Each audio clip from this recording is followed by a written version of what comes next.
We at Gaia have a core team that was part of the original Oracle development team involved with creation of products like Oracle WMS 1.0, Oracle MSCA, and Oracle Primavera. Every industry is unique. Each customer has its own requirements and processes. Even though Oracle comes out with a lot of rich features that are applicable to all our customers, each customer may still need some extensions that are unique and specific to them. Our vast knowledge of Oracle WMS, Oracle MSCA, and Oracle Primavera, along with our knowledge of Java, has enabled us to create a lot of extensions for our customers. Our methodology involves to not change any of the base Oracle code, but to extend it. This allows our customers to make patch fixes and even upgrade to higher versions of Oracle without having to redo any of the existing code.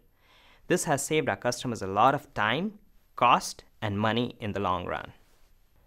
We have done over 100 plus Oracle WMS and Oracle MSCA implementation. That has allowed us to create and extend pretty much every page that exists in Oracle Mobile Inventory, Oracle WMS, Oracle Manufacturing, and Oracle Mobile Quality. This vast extension library has allowed us to create and help our customers to come up with these extensions much faster and with a lot less defects.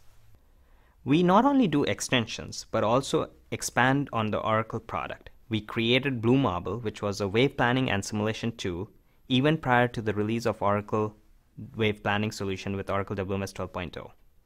We have worked with our partners like Zebra Technologies to create an RFID solution, which they have put in their own warehouse and increased their internal operations by manyfold.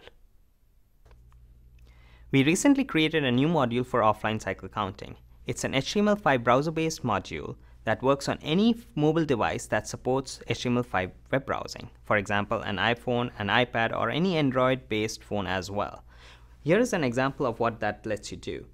When you are in a connected world, you can download all your accounts on your mobile device and then go to a warehouse which may not have any internet connectivity and scan the locator, scan the item, and scan the quantity and save the count. Now, when you come back to your connected world, it will download all these counts and sync up to your Oracle Apps instance.